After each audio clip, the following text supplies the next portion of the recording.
hoy. Las personas que tengan algún inconveniente, que no tengan la fotocopia legalizada, que es en realidad es lo que más tarda, ¿no? Los siguientes requisitos, el certificado de nacimiento, carnet, el currículum lo tienen, yo sé que lo tienen, es más fácil sacar el certificado de nacimiento que eso de la fotocopia legalizada, ya que muchos están en otras ciudades. Ahora, la persona que tenga problemas y no puede entregar hasta el día lunes, tiene que comunicarse internamente con nosotros. Si no se comunican, entonces el plazo es hasta el día lunes. Ahora, en el tema de los pagos de las mensualidades tienen que ser hasta que finalice el diplomado, tienen que tener las cuotas pagadas y luego de eso tienen una semana para hacer la cancelación de los 1.000 bolivianos que corresponde a la titulación. Eso en la misma cuenta de Fundación IDEA. ¿Alguien tiene alguna consulta?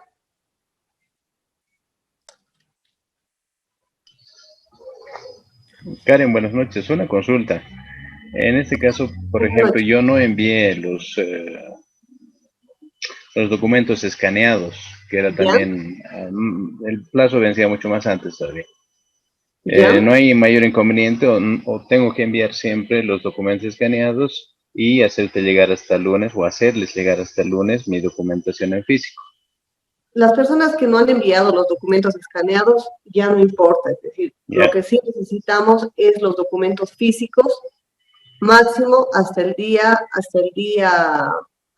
lunes. Si tienen problemas, escríbanos, es decir, o mejor se comunican conmigo y me explican su situación y ya les vamos a explicar qué es lo que tienen que hacer, ¿no? Pero sí es importante, como yo les he ido diciendo alguna vez que presentaba los cursos, que no lo dejen pasar, porque el tiempo pasa y puede ser que por eso del COVID incluso entremos en una cuarentena rígida, que las universidades se cierren, más bien que no ha pasado eso, pero sí en algunos lugares demora hasta 10 días. Les pido que por favor hagan ese trámite, de una vez saquen eso para que se puedan titular sin problemas. ¿Alguien tiene alguna consulta más? Buenas noches, Karen, habla Paola. Hola Paola, ¿cómo estás? Buenas noches. Buenas noches, Karen. En mi caso, presenté todos los documentos y también cancelé todo, pero mi duda es que si tenemos que volver a pagar otros 1.000 bolivianos para el trámite. No. Es decir, el diplomado tiene un costo, ¿lo ve? Es un costo, bueno, varía porque hay algunos que han pagado al contado, algunos que han pagado en cuotas, algunos que son más de 10 personas, son grupos y han tenido un descuento. El diplomado tiene un costo y los 1.000 extra son los de la titulación, no hay que pagar otros 1.000. Ya está bien, muchas gracias, Karen. En sí, el diplomado Aló, Karen, buenas noches. 3.800 es el diplomado y aparte son los otros 1.000, que es la titulación, solo que hay algunas personas que han pagado contado, han tenido otro descuento, entonces ese es el punto. Alguien creo que me hizo una pregunta, perdón. Hola Karen, buenas noches, te habla Edith Rosario. Karen, el tema es el siguiente, no sé si hay algunos casos, en algunos casos creo que algunos hemos pagado tanto el diplomado como la titulación, porque en su momento era más accesible y era más factible también. Ya, si tú has pagado todo, entonces no tienes por qué preocuparte. Si has dejado tus documentos, tampoco. Ya, no, eso sí me falta, lo voy a completar este lunes. Gracias, Karen. De nada. ¿Alguna consulta más? Karen, buenas noches. Rodolfo te habla. ¿Cómo estás, Rodolfo? Buenas noches. Buenas noches. Una consulta. ¿Hay que dejarte hasta el lunes 15? Lunes 15 creo que es lunes de carnaval. Sí, lo que pasa es que el plazo es hasta este viernes. Entonces, yo no quiero enviarlos hasta este viernes y por eso les decía el lunes, olvidándome que es lunes de carnaval, les pido disculpas. Por favor, les pido que hagan llegar hasta el día miércoles sus documentos. Hoy tuvimos una reunión y quedamos hasta el día viernes, pero yo sé que muchos están con esto del trámite, sé que están en otras ciudades, entonces, mil disculpas. Entonces, que sea hasta el día miércoles. Voy a ver qué fecha es el miércoles y me voy a anotar yo también. 18 es creo, Karen. ¿Perdón? 18 creo que cae. Entonces, quedamos hasta el 18 de febrero.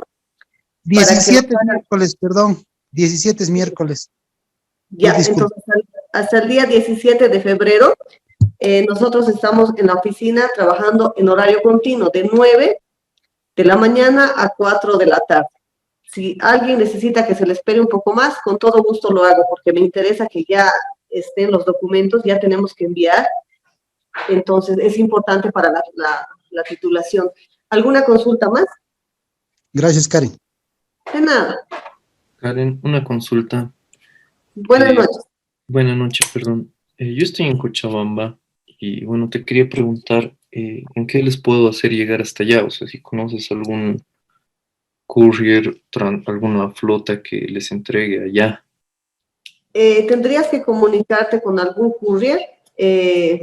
Me acuerdo que alguien me escribió, y no sé si es de este diplomado, que justamente me pidió eso, ¿no? Que le recomiende un courier. Sí, Karen, yo te escribí en ese sentido. Ahorita no tengo el nombre del courier, pero voy a ver de mañana pasarles al grupo de WhatsApp para los que están en el interior. Ahora, no es obligatorio que manden por ese courier, es para los que deseen y enviarlo, ¿no? ¿Cuál es tu nombre, perdón? Fabricio. Fabricio. Ya, entonces voy a ver de pasarlo al grupo, o si no te lo paso independientemente, porque también es como si le estuviéramos haciendo una publicidad al courier, ¿no? Voy a consultar si puedo hacer eso, si no te lo paso independientemente. Para no quitarle tiempo al docente, si alguien más tiene consultas o problemas con esto de los documentos, internamente me pueden escribir, o cuando acabe la clase me pueden escribir y vemos cómo se puede solucionar el tema de esos documentos, el tema de la entrega y todo eso. ¿Les parece?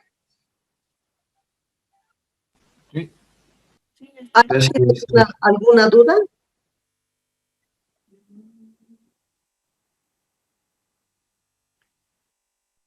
Bueno, creo que ya no. Comentarles otro tema. Las clases esta semana, no sé, creo que me está escuchando el licenciado Martín.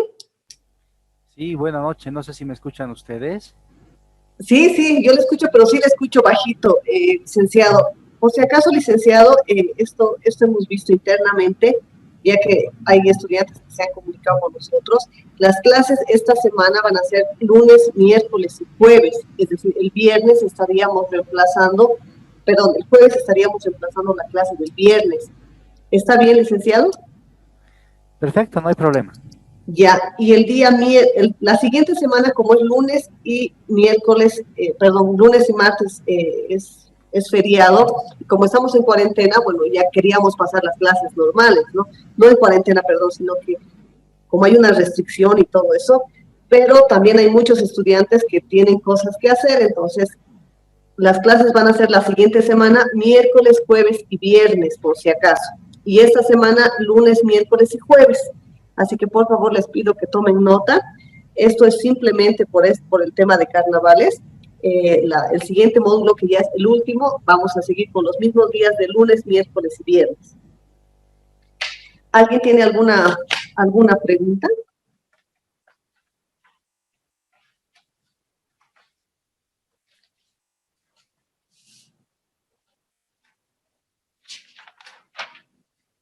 Karen, disculpe, el horario de atención se me fue. ¿Qué hora me dijiste?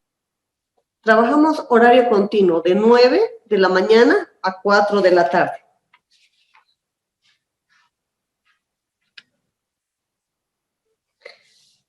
Ya, Karen, muchas gracias.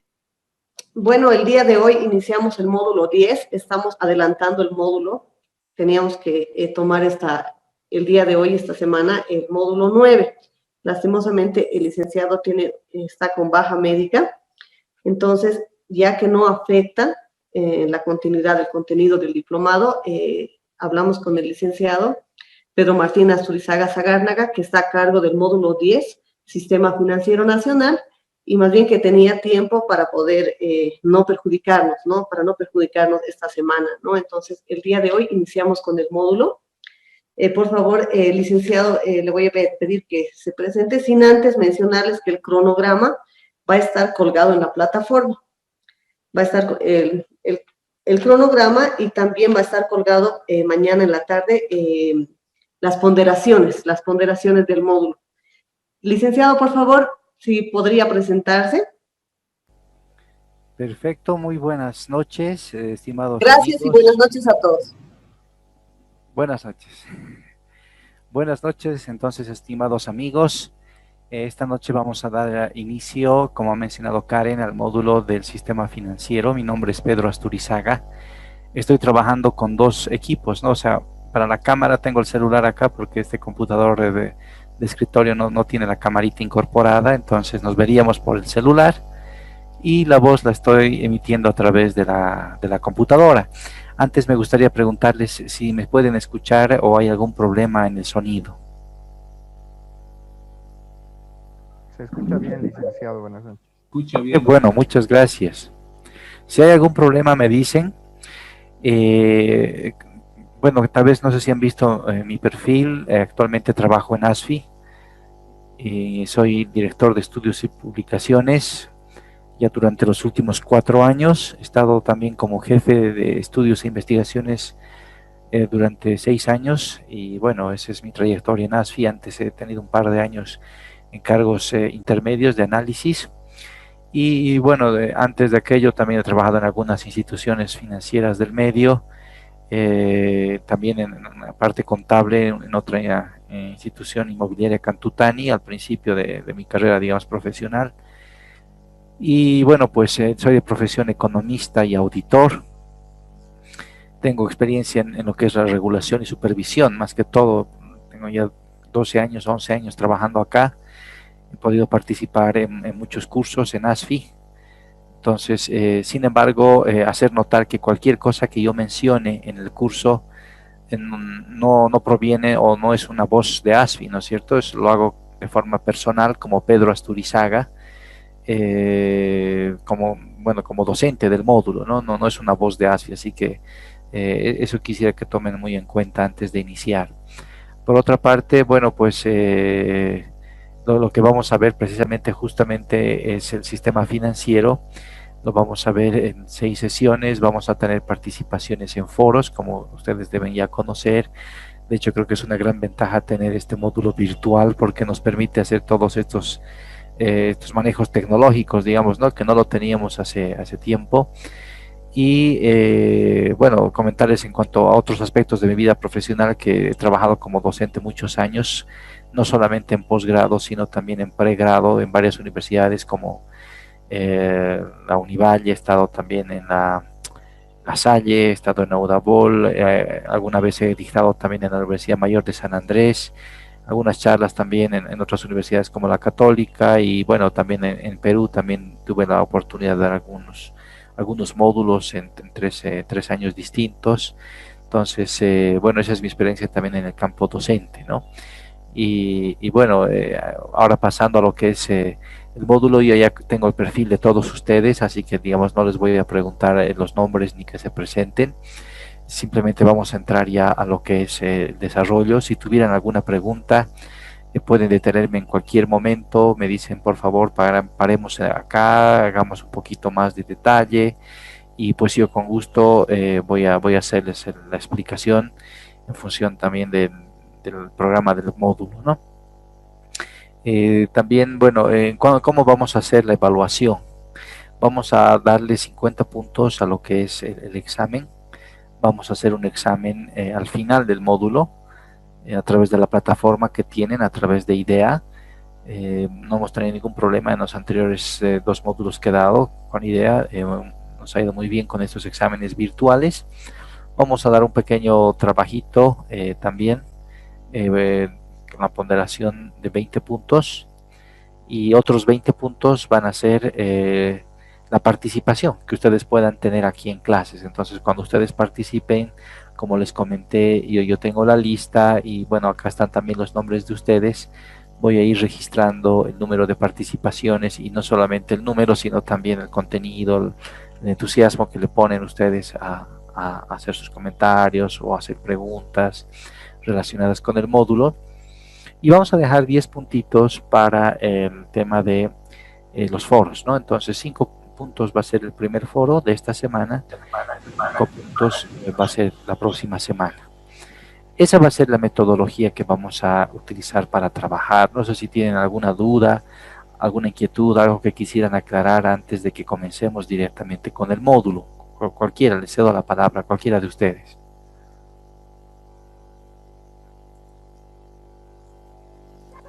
Disculpe, licenciado. Adelante, adelante. No Sí. escuché bien. ¿Cuánto es la nota del examen final? El examen final va a tener una ponderación de 50 puntos, es decir, la mitad. Tenemos 20 puntos que va a ser un trabajo que vamos a otorgar, otros 20 puntos que va a ser la participación durante las sesiones y 10 puntos los dos foros, 5 puntos para cada foro. Entonces esa va a ser la ponderación total. No sé si con eso he absorbido tu duda. ¿Quién me consultó? Perdón, no tengo anotado. Sí, Luis. Ah, Luis Mariaca, ¿no? ¿Qué tal, Luis? Sí. Sí, esa es, no sé si me he podido explicar en esto. Sí, ya está claro. Muchas gracias. Excelente, gracias, Luis. Muchas veces, bueno, tenemos compañeros de ASFI, bueno, hay varias personas, somos 30 participantes y bueno, a veces yo no conozco a todos los que están en ASFI. No sé si tenemos a alguien que es de ASFI que está en este momento en el módulo. ¿No? ¿Nadie? Bien. Entonces voy a revisar los perfiles de cada uno con más calma para el día de miércoles, ¿no? Que vamos a tener el siguiente módulo. Y bueno, pues damos inicio a esto. Un favor pedirles, es posible que en algún momento reciba una llamada o algún tema que haya que atender urgentemente. No necesariamente, tal vez ocurra. Entonces, si ocurriese, espérenme nada más, yo les voy a decir, tengo una interrupción, espérenme 2 o 3 minutitos, lo atiendo y seguimos, pero preveo que por la hora no debería ocurrir, ¿no? Entonces, de todas formas, por si ocurriera, ¿no? Entonces, eso les pido que tengan un poquito de consideración si ocurriera algún momento. Bueno, ya les han pasado, tengo entendido, las presentaciones, entonces lo que toca hacer es realizar, compartir, en realidad, las láminas con el PowerPoint. Entonces me dan un segundito para hacer. No tengo la opción para compartir. A ver, creo que están haciéndolo ahora.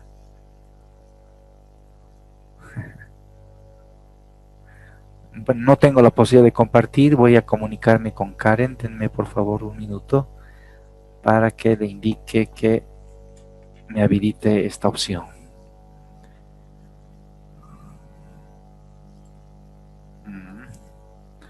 No está.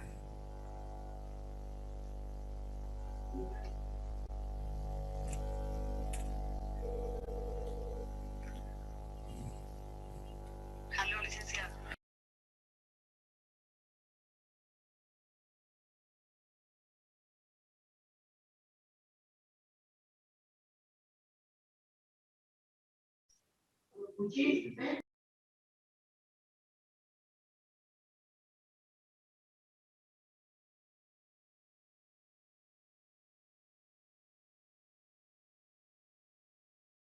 Bien, ya lo van a hacer en un minuto, parece que se les olvidó. Bueno, pues mientras tanto, tengo entendido que ya han pasado algunos módulos y todavía les queda el mercado de valores, como mencionó Karen hace un momento. Entonces, vamos a tratar de no repetir lo de los otros, darle un panorama más general a este módulo. Esa es la idea. Cuando hablamos del sistema financiero, nos vamos a referir a todo el sistema financiero, no solamente intermediación, que seguramente ya lo vieron, no solamente el mercado de valores, sino también inclusive el mercado de seguros de forma, digamos, algo más tangencial que estos dos primeros, porque son más grandes. Entonces, es un módulo bastante más general, vamos a tratar de abarcar todo y también explicarles cómo está el marco normativo actual, porque bueno, ha tenido muchos cambios. Actualmente existe, por ejemplo, lo que se conoce como un Consejo de Estabilidad Financiera, del cual, bueno, he tenido yo el privilegio de participar todos los años. Entonces estoy participando en este consejo ya más o menos 5 años, me parece, desde 2015 más o menos, desde que se creó con la ley 393. He sido designado de representante por parte de ASFI, ha sido un privilegio realmente hacer estas ponencias y los análisis. Entonces voy a compartir algo, digamos, de lo que se ve allá en ese consejo.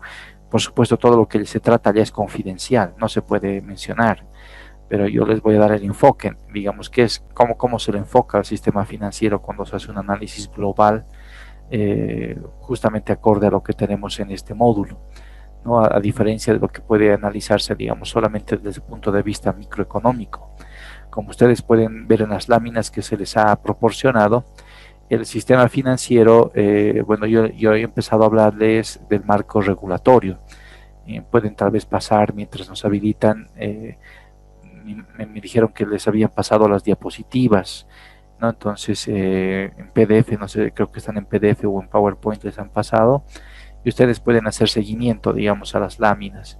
Entonces, estamos ya en la lámina número 2, donde dice sistema regulatorio, y aquí les menciona justamente el tema del Consejo de Estabilidad Financiera. Lo tienen, ¿no es cierto? Les pasaron estas láminas. Sí, licenciado. Excelente. Entonces, sí, disculpe, dígame. ¿y no lo va a compartir usted? Lo quiero compartir, pero no me han habilitado desde IDEA. Es lo que acabo de reclamar. Entonces, estamos esperando que el ingeniero o la persona que ha creado esta reunión en IDEA me dé la opción. En este momento estoy tratando de compartir y me sale el administrador ha deshabilitado la opción de compartir pantalla. Entonces, no puedo compartirlo, quisiera hacerlo. Yo creo que en un par de minutos nos arreglan el tema, que es más de ellos. Mientras nos dan solución desde IDEA, que ya le he comunicado, vamos a ir avanzando simplemente con las láminas que les han dado. Apenas me den la opción de compartir, entonces yo les comparto. Estoy probando cada rato, ¿no? Entonces, apenas nos den la opción o me den la opción, les voy a hacer el compartimiento de la pantalla. Bien, entonces estamos en el sistema financiero, donde tenemos en la parte superior el Consejo de Estabilidad Financiera. Este consejo ha sido creado en la Ley 393. Esta Ley 393 regula al sistema de intermediación y se ha promulgado en agosto del año 2013. Entonces tiene ya varios años y el consejo ha estado sesionando, si no me equivoco, desde el año 2015. Entonces, ya tenemos varios años y como les comenté, bueno, he tenido el privilegio de participar. ¿Y con quiénes? A la cabeza de este consejo está el Ministerio de Economía. En este momento es el licenciado Marcelo Montenegro. Antes de él estaba, que era ministro de Economía, es Branko Marinkovic, es el anterior a él. Licenciado, disculpe que le interrumpa. Sí. Me indican que ya está, que ya puede compartir pantalla, por favor. No sí. Le cuento, Karen, mire, estoy apretando, dice Host Disabled Participant Screen Sharing, es decir, el administrador ha deshabilitado el compartir pantalla de los participantes y aprieto varias veces y no me da la opción. Hay un botón verdecito, ¿no ves? Share Screen. Sí. Y me sale, no está habilitado. Qué extraño. Voy a volver a llamar. Mil disculpas. Enseguida me conecto. Le voy a mandar una fotito, a ver, para que vea, le va a mostrar esto. Por le voy favor. a mandar una fotito de lo que me está saliendo. Ya, gracias, licenciado. No tiene por qué.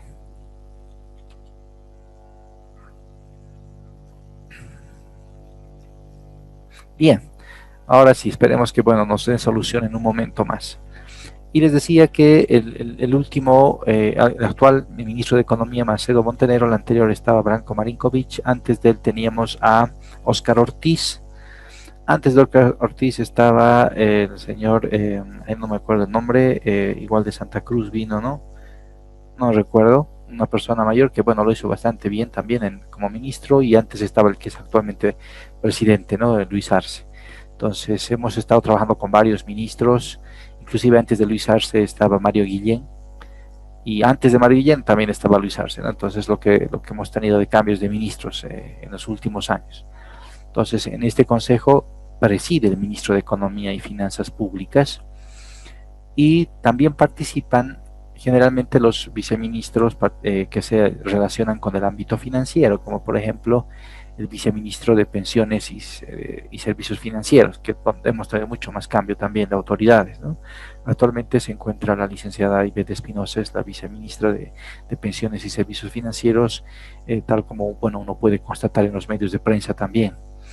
Aparte de estas autoridades que son la cabeza de este consejo, participan el ministro de Planificación del Desarrollo, ¿no? Y tenemos las mismas autoridades de supervisión como es ASFI, la APS y el Banco Central de Bolivia.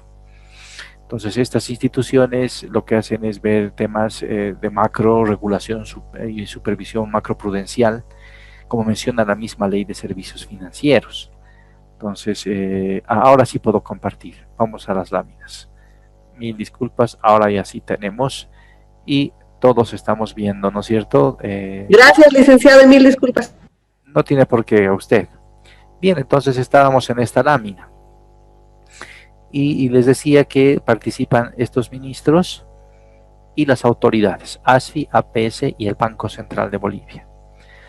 ASFI, que ve a los mercados de intermediación y el mercado de valores. La APS con lo que es pensiones y seguros. Y el Banco Central de Bolivia con lo relacionado con el monitoreo de la liquidez, el sistema de pagos, el tipo de cambio, tasas de interés e inflación. Pero todos estos, lo que hace el sistema de intermediación financiera, el mercado de valores y pensiones y seguros, ¿no? Entonces, ese es el esquema del regulatorio, digamos, principal de este consejo. Ustedes pueden encontrar este marco en la Ley de Servicios Financieros.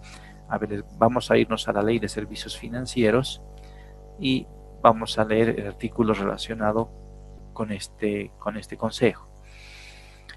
Hay que empezar el análisis de este marco regulatorio donde dice que quién es el rector del sistema financiero. Y el artículo 7 de la ley dice el Estado es el rector del sistema financiero. Anteriormente teníamos la ley del Banco Central, esta está posterior y ya la modifica. Una ley anterior decía que el Banco Central es el rector del sistema financiero, la ley del Banco Central. Pero este artículo ya hace el cambio, ¿no? Dice el rector del sistema financiero es el Estado y lo hace a través del Ministerio de Economía con el Consejo de Estabilidad Financiera. Fíjense esta parte, dice el órgano ejecutivo del nivel del Estado a través del Consejo de Estabilidad Financiera a la cabeza del Ministerio de Economía y Finanzas Públicas es el rector del sistema financiero, ¿no? Eso es justamente lo que les he estado mencionando de la ley 393 de servicios financieros. Y entre los participantes, lo que les comentaba en la lámina, están acá. La ministra o ministro de Economía, tenemos la ministra o ministro de Planificación, el BCB, ASFI y la APS, ¿no? ASFI es la Secretaría Técnica, ¿no? Ese es el marco actual en el cual se desarrolla y desempeña, digamos, el análisis del sistema financiero. Vamos a volver ahora a nuestras láminas. No se olviden, si tienen alguna pregunta en cualquier momento, no tengan problema, háganmela saber, simplemente activen su micrófono, no necesitan levantar la mano porque me es complicado ver todos a la vez, entonces directamente activan su micrófono y me dicen, licenciado, en este tema, por favor, esta parte aclárenos, ¿no? Bien, entonces, ¿cómo es que este sistema funciona y qué tipo de regulación da? La ley de servicios financieros dice que tienen que hacer una macro supervisión del sistema financiero. ¿Qué es la macro supervisión, macro regulación prudencial? A nivel internacional se la conoce así. Este cuadro lo he tomado de un documento del Fondo Monetario Internacional porque resume muy bien qué es esto de la macro regulación prudencial. Hasta antes de, el año 2008, como ustedes saben, con la ocurrencia de la crisis financiera, se ha marcado un quiebre de un antes y después en lo que es el marco teórico del sector financiero, inclusive macroeconómico. Hasta antes del 2008, toda la atención estaba centrada en el sector real de la economía. Cuando digo sector real, me estoy refiriendo a el Producto Interno Bruto, las variables reales, la producción, ¿no es cierto?, la cantidad de producción y inclusive ahí tomando de lado lo que son los precios. Más que todo era la producción y se consideraba también en el marco de algunos modelos keynesianos, el modelo keynesiano en realidad, factores como la oferta monetaria, con la cual se estimaba junto con la demanda la curva LM, y lo que es el sector fiscal, la curva IS, ¿no? Entonces la interacción de ambas políticas monetarias y fiscales estaban orientadas a tener un impacto en el Producto Interno Bruto y también controlar el nivel de precios que no sea demasiado elevado. Entonces ahí tenemos las curvas de Phillips, las disyuntivas entre inflación y desempleo, etcétera, del marco macroeconómico clásico, digamos, ¿no? Después del 2008, esto cambia porque antes no se consideraba al sistema financiero como crucial determinante del crecimiento y el bienestar macroeconómicos. Entonces, antes del 2008 había una regulación prudencial para el sistema financiero, donde ustedes pueden ver acá al lado derecho lo que está con naranja. ¿Qué es la regulación prudencial? Por ejemplo, indicadores CAMEL. Ustedes han debido ver en su curso de banca, módulo anterior o en otro lugar, la forma de hacer seguimiento a los indicadores del sistema financiero es con los indicadores CAMEL. ¿Qué indicadores? Respecto al capital, calidad de activos, por ejemplo, calidad de gestión, las utilidades, etcétera, liquidez. Entonces, esto queda supervisado clásicamente por todos los supervisores en el mundo en el marco de Basilea I y II, que son el marco regulatorio internacional para el sistema de intermediación financiera y del mercado de valores en parte. Entonces, esta óptica que es prudencial tiene una óptica microeconómica o micro. Y cuando hablamos de políticas microprudenciales, nos referimos a los riesgos idiosincráticos, ¿no? Que lo tienen acá en la lámina ustedes. ¿Qué es riesgo idiosincrático? ¿Qué es un riesgo idiosincrático? A ver, no sé si ustedes quieren participar con un comentario de qué es idiosincrático. No sé si alguien conoce el término. ¿Nadie? ¿Nunca ha escuchado a alguien? ¿Qué quiere decir un riesgo o la palabra idiosincrático? ¿Qué queremos decir con esto? Buenas noches, Lice. Buenas noches. ¿Quién está comentando, perdón? Grover Cárdenas. Estimado Grover, ¿qué es lo que entiendes del término idiosincrático? Estaría entendiendo que ese riesgo está basado en la realidad de cada país, ¿no? De forma independiente de cada sociedad, sus costumbres, su realidad económica, sus propuestas que tienen como Estado para el país, para brindar soluciones a las necesidades, ¿no? Pero no es lo mismo, por ejemplo, un producto en nuestro país, a veces incluso en las ciudades cambia también, o a veces de una persona citadina o urbana, periurbana, rural, puedan ser muy diferentes las necesidades. Entonces siento que va por ese lado, y como nuestro país es tan diverso, entonces un pensamiento, por ejemplo, del lado altiplánico, con el valle, con el oriente, tienen también sus diferencias. Pienso que va por ahí, Lice. Excelente, Grover. Complementando esto que dices, cuando se lo aplica ya al marco financiero, idiosincrático es lo que se opone o es lo opuesto de sistémico. Es decir, cuando ocurre un problema y le afecta solamente a una entidad financiera, por decir un banco, por dar un nombre, no sé, Banco Nacional de Bolivia, por dar un nombre nada más, y solamente ese banco tiene problemas financieros, eso se denomina idiosincrático, y el riesgo que asume es idiosincrático, pues es solamente de una entidad, particular a esa entidad. Pero cuando hablamos de problemas sistémicos, decimos que muchas, todas o gran parte de las entidades de un sistema financiero experimentan al mismo tiempo problemas financieros, ¿no? Experimentan al mismo tiempo problemas financieros. Todas, muchas o gran parte de las entidades. Entonces están en dos polos. Lo idiosincrático es que afecta a una sola entidad. Lo sistémico es que afecta a varias entidades y que afectan a todo el sistema. Entonces, cuando hablamos de los indicadores CAMEL, ¿no ve? Los clásicos, básicamente estos estaban enfocados a cuidar entidades, una entidad. Por ejemplo, se supervisaba y le ponían el ojo a una entidad en un momento, luego otra entidad, pero nunca se hacía una visión global del sistema. Antes del 2008, en todo el mundo les hablo, no les hablo de ASFI, les estoy hablando de todo el mundo, ¿no? Entonces, esta óptica de un supervisor que solamente mira lo micro, lo idiosincrático, una entidad, unas cuantas entidades en un momento, ha cambiado, porque en la crisis del 2008 el problema ha sido de tipo sistémico. Hemos tenido un problema que afectó a todo Estados Unidos en una primera instancia y luego se contagió esto a todo el mundo a través de los títulos que tenían comprados inversores, especialmente institucionales, en varias regiones como Europa, por ejemplo, Asia también, títulos de titularización de cartera de créditos de vivienda en el mercado norteamericano.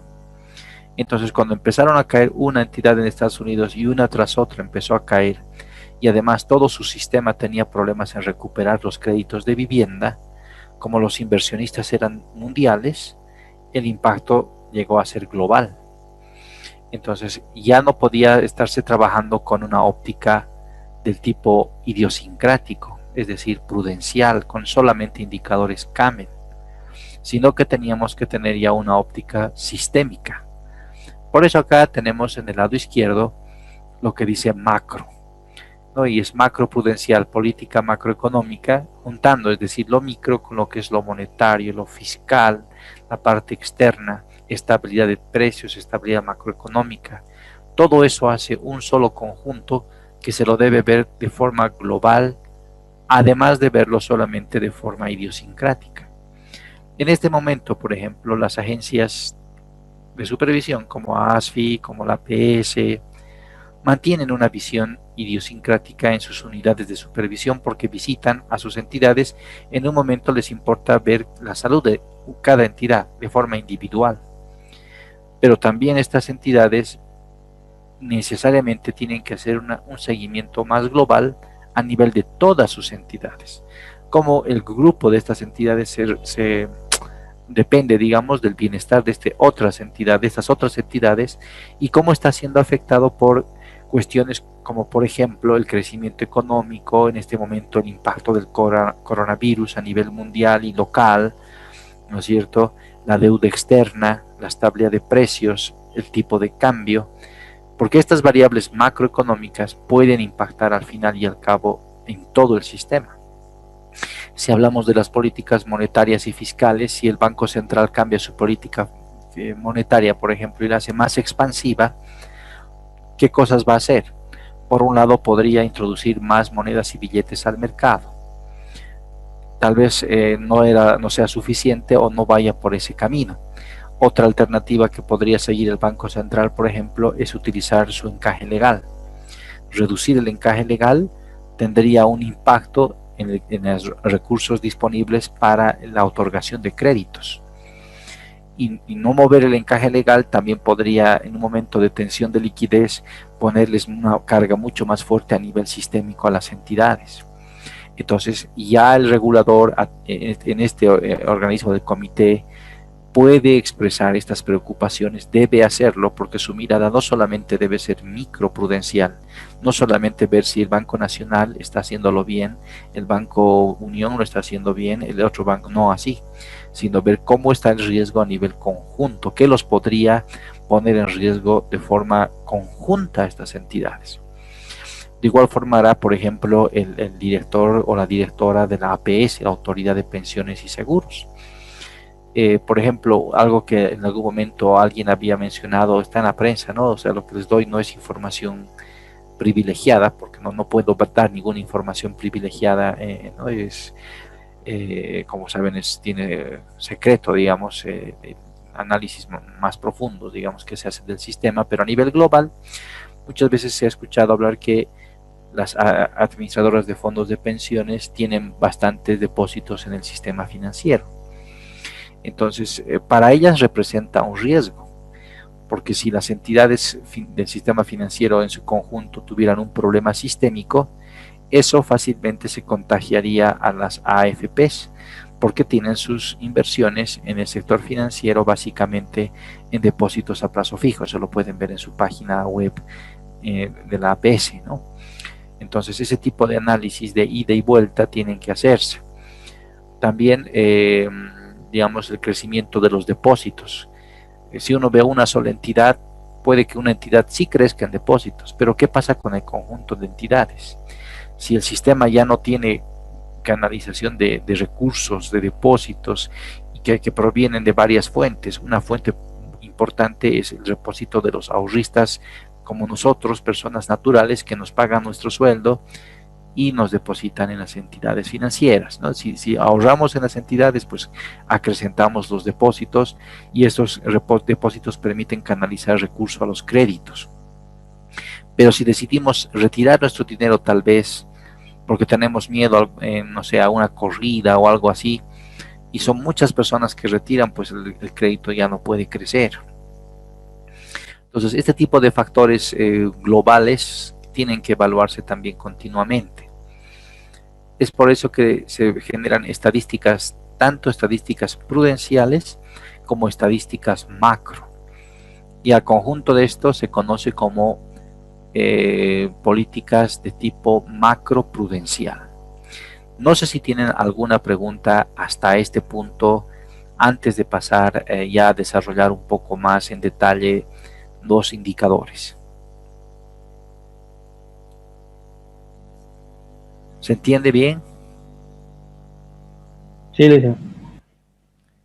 Muy bien. Me van a disculpar un segundito, voy a servirme un poquito de agua acá, tengo al lado, ya un segundito.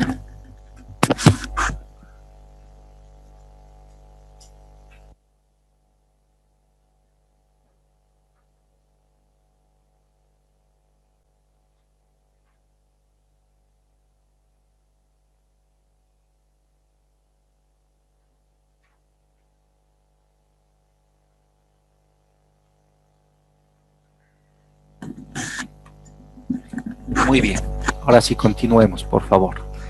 Bien, entonces, la siguiente lámina les está mostrando cómo se aplicaría, por ejemplo, el análisis de las políticas monetarias en el sector financiero. Una parte importante de la política monetaria y su impacto se mide a través del multiplicador monetario, que pueden ver ustedes acá al lado superior izquierdo, ¿no? Y el multiplicador monetario es 1 sobre W, dice. ¿Y qué es W? Se le llama coeficiente de caja o coeficiente de encaje. ¿Qué es el encaje? Es el encaje legal, establecido y regulado por el Banco Central de Bolivia, y el cual establecido por el Banco Central de Bolivia, el cual permite, digamos, regular la oferta monetaria en la economía.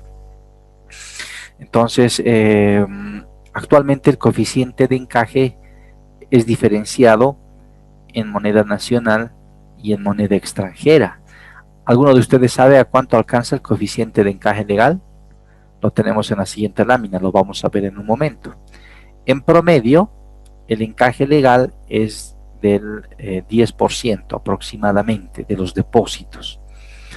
Esos recursos que el Banco Central retiene en sus bóvedas o en bóvedas de las entidades financieras permiten, si quiere incentivar el crédito, tiene que bajar el encaje.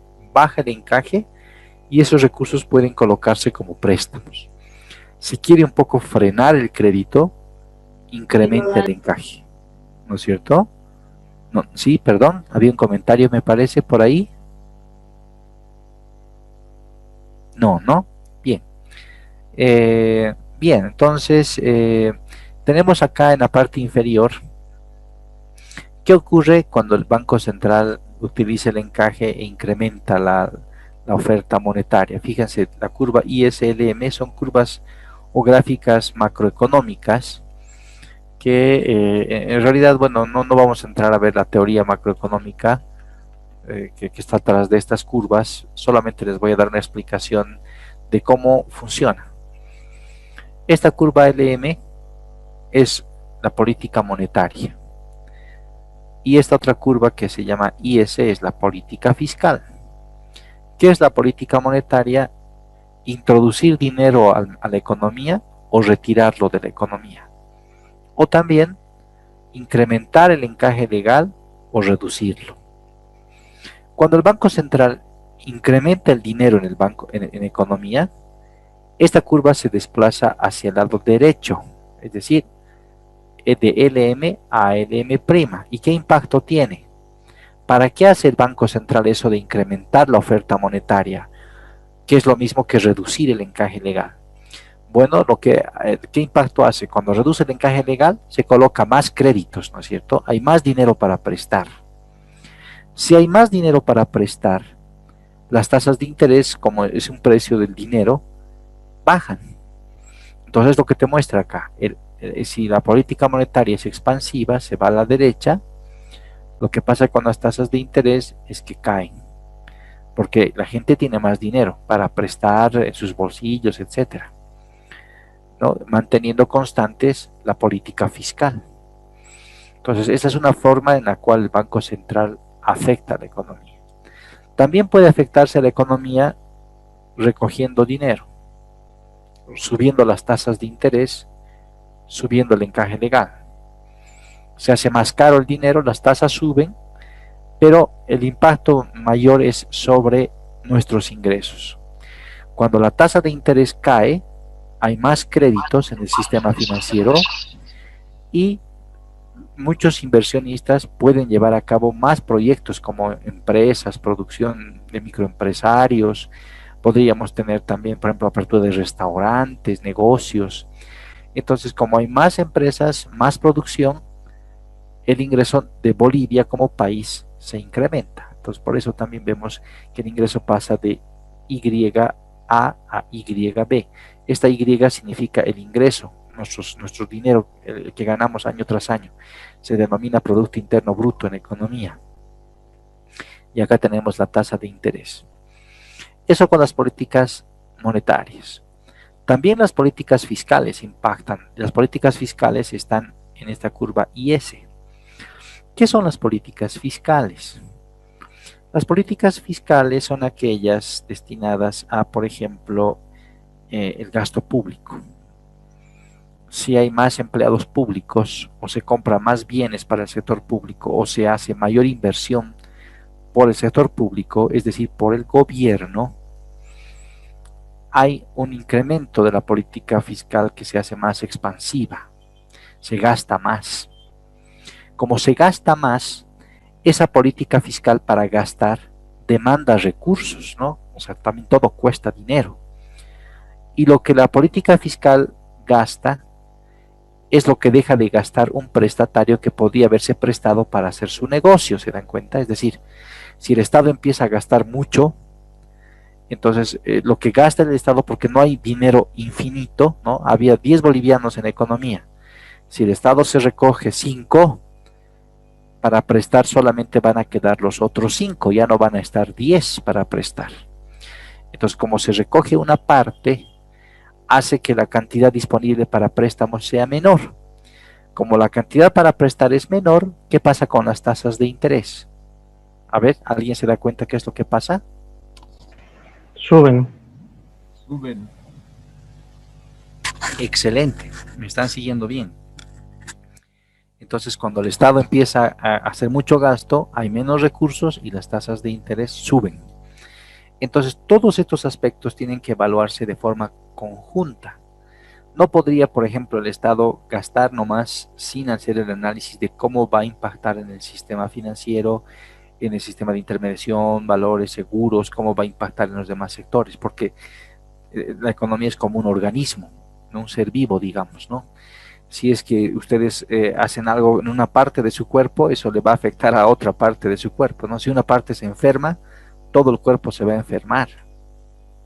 Entonces tiene que hacerse un monitoreo conjunto y ver qué impacto puede tener cada factor en todos los factores que hacen parte del cuerpo. Entonces, en el lado derecho vemos estas curvas ISLM de políticas monetarias y fiscales. Al final, su impacto se traduce en lo que se conoce la demanda agregada. Y la demanda agregada son estas rayas rectas, una raya continua y otra discontinua. Demanda agregada 1 y demanda agregada prima, ¿no? Y la oferta agregada a corto plazo. Es esta que está con forma de curva, ¿no? Entonces, cuando hay una política monetaria expansiva, por ejemplo, baja el encaje o se aumenta la oferta monetaria, caen las tasas de interés, por lo tanto hay más prestatarios que se prestan, más inversionistas, y el país empieza a producir más y el Producto Interno Bruto se incrementa. Pero no acaba ahí la historia. Producto de este movimiento macroeconómico se empieza a generar una presión a los precios, es decir, no puede el Banco Central expandir su oferta monetaria infinitamente para producir más y más, no puede, porque llega a un límite que por tratar de impulsar mucho el crecimiento, más allá de sus límites, lo que ocurre es que los precios de la economía empiezan a incrementarse, todos los precios en conjunto. Entonces es un tema que hay que monitorear de forma macroprudencial, es decir, no es nomás tampoco estimularle al sistema financiero para que caigan las tasas de interés y haya más préstamos, no es tan fácil. Si exageras con esas políticas, podrías estar generando inflación. En el contexto actual, no es probable aquello. Como ustedes han visto, recientemente el INE salió con sus estadísticas de la inflación, y la inflación no es alta, es baja, digamos. Este año tenemos la meta de algo más de 2%. Entonces, expansiones que pueda hacer el Banco Central, por el momento al menos, no se perciben que puedan presionar a la subida de precios. Entonces, por este lado, digamos, estamos como que un poco más tranquilos. Hay posibilidad todavía de darle un estímulo a la economía, tanto con políticas fiscales y monetarias. Actualmente, si ustedes, digamos, han leído un poquito los periódicos, se ve, por ejemplo, que el Estado está impulsando la inversión pública. En el presupuesto del Estado está así. También se está tratando de impulsar la oferta monetaria.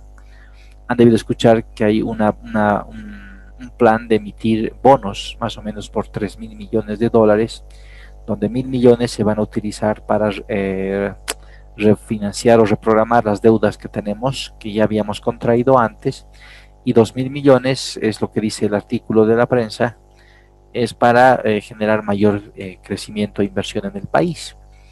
Entonces, esos préstamos, por ejemplo, llegan en forma de dólares. Los dólares seguramente se quedarían, me imagino, en el Banco Central, y el Banco Central, con ese respaldo de moneda extranjera, puede emitir más bolivianos que generen más movimiento económico interno, más producción, ¿no es cierto?, que nos permita levantar nuestra economía, que, como saben, el año pasado ha decrecido algo cercano al 10-12%, ¿no? Entonces, esas políticas incentivan el crédito, bajan las tasas de interés o las mantienen y permiten dinamizar el sistema en el corto plazo, ¿no? Más en el largo plazo, mediano y largo plazo, habría que pensar en las formas en las cuales se va a pagar esa deuda que se contraiga, por ejemplo, también el impacto que podría tener en los prestatarios, o sea, si va a haber más gente que va a acceder a créditos, esos prestatarios tienen que tener capacidad de pago suficiente para devolver, por ejemplo, ese dinero. Entonces son factores que también hay que considerarnos en un escenario de mediano y largo plazo, ¿no? Entonces, esta es la aplicación que se hace general, digamos, de lo que es la política fiscal y la política monetaria en el ámbito financiero, y cómo se analiza, digamos, este tipo de temas en ámbitos, ¿no?, como son el que habíamos mencionado, el Consejo de Estabilidad Financiera. No sé si ustedes tienen alguna duda, algo que quieran que se aclare sobre esta diapositiva.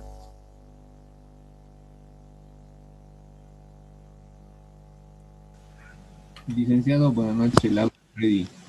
¿Perdón, quién habla? Freddy. Freddy, ¿cuál es tu apellido? Paxi. Freddy Pazzi, dime tu consulta. Licenciado, en el caso de los bancos, que con ese problema del diferimiento, ¿se puede dar el caso que los intereses bajen? Sí, en realidad la normativa que ha emitido ASFI establece que cuando se hacen reprogramaciones y refinanciamientos, ¿no?, cuando se difiere, no. Si uno paga su crédito diferido, tal cual te lo han diferido y te lo han programado en tu plan de pagos, tu misma tasa de interés vas a mantener. Pero, por ejemplo, si un prestatario hiciera una reprogramación o un refinanciamiento, reprogramación, ¿qué es? Es cuando cambian las condiciones principales del crédito, las básicas. Por ejemplo, te dan mayor plazo, ¿no? Una reprogramación es eso. Si te cambian el plazo o te dicen tú pagabas mensualmente, ahora vas a pagar trimestralmente o no sé, semestralmente, bimensualmente. Entonces, si se hace una reprogramación cambiando esas condiciones, la máxima tasa que te podría cobrar una entidad es la que tenías pactada, pero inclusive te podría bajar. ¿Cuándo, por ejemplo, un ejemplo te doy, cuándo podría darse una bajada de tasas de interés? En este esquema de los diferimientos se ha abierto el camino para que los prestatarios, especialmente los microempresarios, microprestatarios, puedan cambiar de actividad económica. Por ejemplo, tú te has prestado como comerciante. Si te has prestado como comerciante, no tienes una tasa de interés regulada, porque tu actividad es el comercio. Y las tasas pueden ir entre cualquier tasa que sea, digamos 20%. Pero, producto de la pandemia, ¿qué pasa si tu actividad comercio, digamos que comercializaba celulares, ya no hay mucha venta porque ya no está llegando celulares de China, no sé, algo así? Y ya no vendes celulares, ya has cerrado ese negocio y todavía tienes tu deuda. Pero ahora para reactivarte te estás metiendo, por dar algún ejemplo, a confeccionar zapatos. Entonces ahora tú eres un productor de zapatos. Estás en el sector de la industria manufacturera. Cambias de actividad. Antes, si un prestatario cambiaba de actividad, no había caso de hacer la reprogramación. Es decir, para que te reprograme, tú tenías que tener la misma actividad antes de la reprogramación y después de la reprogramación. Actualmente se ha abierto el campo y no es así. Tú puedes tener una actividad antes de la reprogramación y actualmente tener otra actividad, ¿no? Entonces cambias y ahora tu actividad es del sector productivo. Y como tal, si eres un microempresario y tienes un microcrédito, ya no tienes un microcrédito nada más, sino que tu microcrédito es del sector productivo. Y todos los créditos del sector productivo tienen una tasa tope, que es del 11,5%. Entonces, si tenías antes una tasa de 20, la entidad te puede bajar a una tasa del 11,5%. Pero no necesariamente tendría que haber un cambio de actividad. Inclusive, conversando con la entidad, es factible llegar, digamos, a tratos, tal vez no sea tan probable, pero es posible, o sea, el reglamento lo permite, que para el periodo que se pague la reprogramación o el refinanciamiento se pueda hacer inclusive a una tasa menor, pero nunca mayor a la tasa originalmente pactada. No sé si he respondido con eso tu pregunta, Freddy. Sí, licenciado, muy claro. Disculpe, licenciado. Sí, adelante. Con respecto a esto de los créditos diferidos, quería saber cómo se hace con el tema de los seguros. Porque estaba leyendo justo que los seguros están diciendo que con lo que no se está pagando sus primas, no pueden cubrir en caso de fallecimiento. Y si estas primas que no se están pagando en estos momentos, ¿se van a pagar al final del crédito o poco a poco? Mira, por lo que yo entiendo de las instrucciones que ha dado la APS a sus entidades, y lo que se ha hablado también, es que los seguros van a acompañar tal cual ha hecho el sistema de intermediación. Es decir, en intermediación las entidades no han cobrado ni capital ni intereses durante el periodo de diferimiento y recién van a cobrar, y esas cuotas las van a cobrar al final. Entonces yo entiendo que las empresas de seguro tienen que hacer lo mismo, no cobrar las primas, no debieran haber cobrado las primas durante el periodo de diferimiento, que era el año pasado, entre marzo y diciembre, y tendrían que cobrarlo pues al final de su crédito, del periodo del crédito, cuando estén pagando las cuotas diferidas. Pero la cobertura del seguro tendría que mantenerse.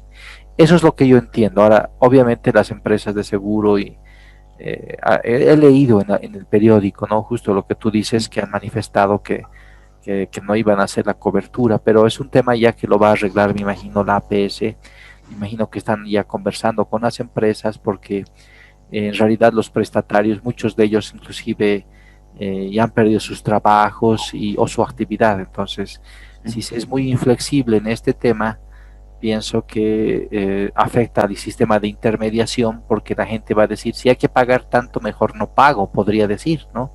Sí. Entonces, eso sí podría poner en riesgo a las entidades financieras, que haya muchas personas que dejen de pagar. Entonces, lo mejor sería nomás que siga el mismo esquema de intermediación, ¿no? Tengo entendido que así lo van a hacer. Perfecto, licenciado. ¿Cómo te llamas, perdón? Luis Payata. Luis Payata. Licenciado, buenas noches. Buenas noches. Le habla Lalo. Una consulta, Lalo, ¿cuál es tu apellido? Perdón. Lalo, tu apellido. Lalo Loza. Loza. Excelente, Lalo. Bueno, se me ha cortado la señal. Estaba aclarando usted sobre los créditos que han nacido con una tasa comercial, bueno, con actividad de comercio, y al transformarse durante esta pandemia ha cambiado de rubro así productivo, evidentemente se le baja. En cuestión de viceversa, ¿qué sucedería? Que cuando se le ha otorgado un crédito ha sido con actividad productiva y ha tenido una tasa regulada. Exacto. Ahora tiene otra actividad, servicio o comercio. La tasa de interés, ¿qué sucedería con la tasa de interés? Claro. Mira, lo que establece la norma es que jamás se le puede subir la tasa de interés al prestatario que haga el refinanciamiento o la reprogramación. Entonces, si tenía un crédito del sector productivo, microcrédito, como estaba dando en mi ejemplo, 11,5%, y ahora es comerciante, ya no es productivo, no va a subir la entidad más de 11,5%. O sea, como tope le puede dar la misma tasa de interés que tenía antes de la reprogramación. O sea, aunque haya cambiado de actividad, no le va a subir. Eso es lo que pasaría, estimado Lalo. Si ahí habría una duda más. Evidentemente yo lo asimilaba así, pero cuando una entidad financiera tiene que reportar la actividad, tiene que ser como al sector productivo, en este caso se va a evaluar nuevamente con la actividad de comercio, ya no va a cumplir mucho los parámetros que una entidad financiera reporta a la ASFI, ¿verdad?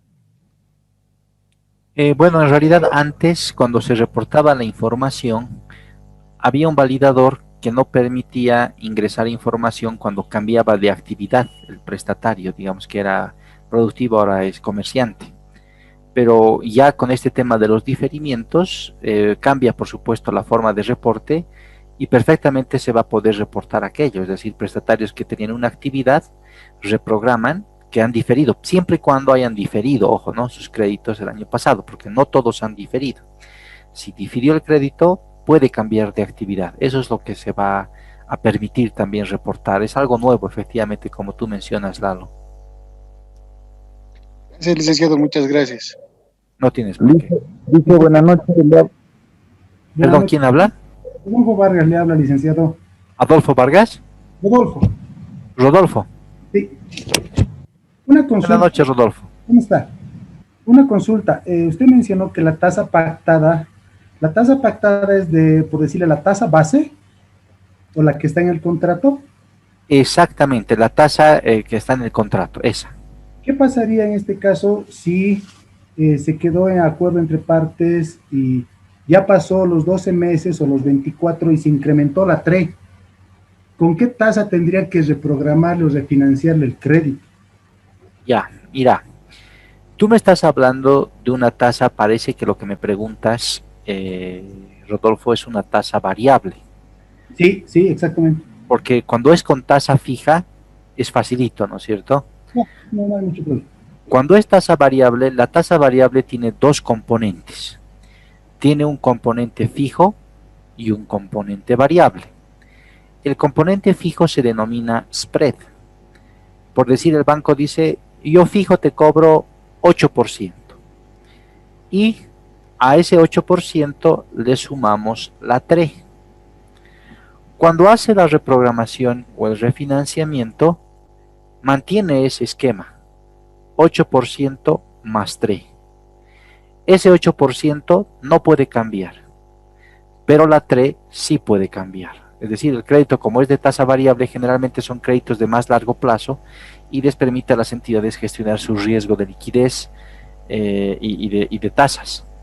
Entonces, de mercado, ¿no? De tasas en la parte de cartera. Entonces, el 8%, que es el componente fijo, eso es lo que no puede cambiar como si fuera tasa fija. El componente variable, si sube la TRE, cuando te reprogramen vas a pagar esa tasa adicional que haya incrementado la TRE en el momento, ¿no? O sea, la TRE que toman, creo que es de los 2 periodos anteriores, algo así, no me acuerdo de cuántos periodos anteriores toma, pero esa TRE va a tomar, ¿no? Lo que no puede cambiar es el componente fijo. La TRE se va a ajustar en función de que suba o baje. No sé si con eso te ha aclarado la duda, Rodolfo. Entonces, reprogramaría o refinanciaría la tasa fija que usted llama más la TRE. Esa sería su tasa, con la cual tendría que reprogramar o refinanciar. Exactamente, la fija más la TRE. El banco te puede bajar la parte fija, pero no te la puede subir. Claro. La TRE no depende del banco. Esa va a estar nomás vigente en los pagos que haga el prestatario. Sí, ahora sí, más claro, Luis, gracias. Excelente. Bien, no sé si alguien más tiene alguna consulta. Sí, ¿quién habla, perdón? Le habla otra vez Grover Cárdenas. Hola, Grover, dime. Una consulta le haré. ¿Le puedo tal vez dar algún ejemplo para ver cómo se constituye esto? Porque lo que estoy notando es que habría algunas variaciones según lo que analizo, pero si usted, por ejemplo, bueno, asumimos que un cliente tiene una tasa de un 20% en un crédito de comercio. A ver, espérame, voy a cambiar a un Excel. Vamos a hacer el ejercicio en un Excel. Para que sea bien. De acuerdo. Excelente, aquí vamos a irnos, ya mira, aquí estoy anotando a los que participan, como pueden ver, ya. Ahora aquí voy a tomar tus datos, a ver, dime, ¿cómo quieres hacerlo aquí, Grover? Ya, está bien, Vic, ahora sí. Hagamos de cuenta que es un cliente que tiene una actividad de comercio, bueno, que era su ingreso frecuente, y en enero de este año, porque el año pasado ha sido el diferimiento y todo el tema que continúa, por supuesto, pero en enero de este año ha cambiado a producción.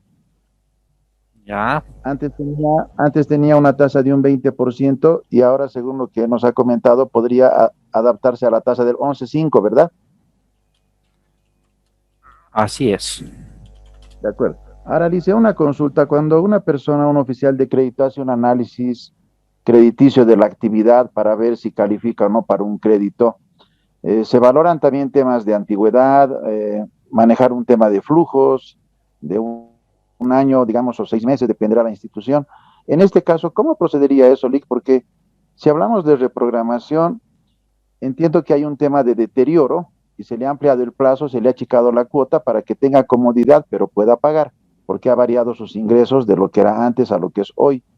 En cambio, con refinanciamiento es diferente porque es un buen cliente, buen comportamiento y se le puede, antes de que cancele todo, dar otra vez un crédito, digamos, ¿no? Pero no sé si estoy bien en el concepto o ha habido alguna modificación, estimado Lice. Sí, así es como tú mencionas. Lo que ha cambiado en ambos casos, en reprogramación y refinanciamiento, es que la operación no va a morir. Antes, ¿cómo hacíamos? Si refinanciaba el prestatario, lo que hacías es darle un nuevo préstamo con el cual pagaba el préstamo antiguo y se generaba otra operación de crédito. Esa operación nueva pagaba la anterior, moría la anterior operación y tenías una operación de crédito que era más grande. Eso es lo que ocurría. Ahora ya no ocurre así. No va a morir la operación. Es como si se reprogramara con aumento de capital, ¿no? Es decir, la misma operación, el mismo número de operación se va a mantener antes y después. Es como siempre se reprogramara, es decir, es como alguien le ha llamado reprogramación con aumento de capital, pero en realidad aquí en el reglamento le hemos llamado refinanciamiento. La operación no muere, entonces la operación no muere, se mantiene la misma operación. Ahora, para evaluar a este prestatario, ¿qué factores tomas? Tienes que tomar no solamente el historial, digamos, experiencia en el rubro, porque en este caso si ha cambiado de actividad, ya no tiene tal vez experiencia en la nueva actividad. Entonces, no tienes tú documentos que muestren 2 años, 3 años de experiencia o antigüedad, no tienes. Entonces, tienes que hacer una evaluación. En realidad se espera que las entidades hagan una modificación en sus políticas de evaluación que les permita considerar los flujos futuros, ¿no? Es decir, considerando factores macroeconómicos. Por ejemplo, si ha pasado al sector productivo, era antes comerciante y ahora, por ejemplo, confecciona calzados, entonces tendrá que la entidad tener una metodología que evalúe cuáles son las perspectivas de recuperación del sector calzados, cuáles son, y tienen las entidades, ¿no es cierto? Cuál es la evolución de los precios en ese sector, cuál es el margen que se obtiene por las ventas de calzados en ese sector. Toda esa información la tienen las entidades, tienen que adecuarla, pero evaluando más que todos los flujos futuros, además de los flujos pasados. Pero en este caso, como no tiene experiencia, lo único que podrías hacer es evaluar flujos futuros, porque si la entidad financiera se cierra y dice, bueno, no tiene experiencia, no le puedo prestar, ¿qué va a pasar con ese prestatario? No le va a pagar, no le va a devolver. En el marco de la normativa está abierto, o sea, las entidades lo pueden hacer. Obviamente las entidades son responsables de su evaluación. Si evalúan mal, el riesgo es de ellos, por supuesto, como siempre, ¿no? Pero están habilitadas para poder evaluar los flujos futuros en función de información estadística, cómo está recuperándose el mercado. También ya sabemos que se está incorporando la vacuna, o sea, también pueden tener proyecciones de cómo esto va a impactar a la recuperación nacional. Por ejemplo, las proyecciones del crecimiento del PIB de este año me parece que están cercanas al 5%. Entonces, en función de eso, pueden también hacer alguna estimación por sector económico que está publicado por el INE. Recientemente ha sacado su información. De hecho, Bolivia, inclusive si te fijas en la CEPAL, está entre los 3 países que más va a crecer este año, por ejemplo, entre otros factores. Entonces, considerando todos los factores que hacen los flujos de los prestatarios, las entidades tendrían que hacer una evaluación, no solo viendo el pasado, sino viendo también la posibilidad que tienen esos prestatarios en este marco de que ya están las vacunas, de que hay perspectivas importantes de crecimiento, de cómo están evolucionando los precios, la posibilidad de hacer la reprogramación. Por supuesto, como quiero recalcar el tema de que el principal responsable de su evaluación para poder reprogramar o refinanciar es la misma entidad, ¿no? O sea, eso es algo que hay que recalcarlo, ¿no? Pero están facultadas para incorporar en sus metodologías de evaluación estos otros factores que hacen a los flujos futuros. No sé si con eso he contestado, no sé si en parte al menos tu inquietud, Grover. Totalmente, Lice. Muchas gracias por la guía, muy gentil. No tiene por qué. Bien, no sé si hay alguna otra consulta respecto a este tema. Disculpe. Buenas noches, Sí. Rodolfo, nuevamente. Sí. En el Decreto Supremo 669, artículo 18, inciso J, si no me equivoco, ahí menciona que lo que usted dice, se puede evaluar ingresos presentes y futuros para poder refinanciar o reprogramar un crédito a un prestatario, ¿no? Así es, muy bien, así es. ¿Cómo te llamas? Rodolfo Vargas, licenciado. Excelente, bien. Así es, como ustedes lo mencionan. No sé si tienen alguna otra duda respecto a este tema antes de que pasemos. Una consulta, buenas noches, disculpe. Sí, ¿quién habla, perdón? Milcar Caracila. Milcar. Sí. Ya. Dime. Sobre el mismo tema, yo entendía, a ver, tal vez me guían esto, yo entendía que en el caso de la reprogramación, efectivamente el número de operación se mantenía, se debería de mantener. Así es. Y en la unificación de operaciones, por reprogramación, de la misma forma se debería de mantener la operación más antigua, vigente. Pero en el caso del refinanciamiento, al existir generalmente un incremento de deuda por un incremento de préstamo, se generaba como una nueva operación, o sea, con un nuevo número de operación. No sé si mi concepción estaba errónea, o es que se está viendo esta opción con los diferimientos. Claro, lo que tú me mencionas, Milcar, es lo que ocurría antes. Es como les decía, Antes de la crisis del 2008 era una cosa la economía y después es otra.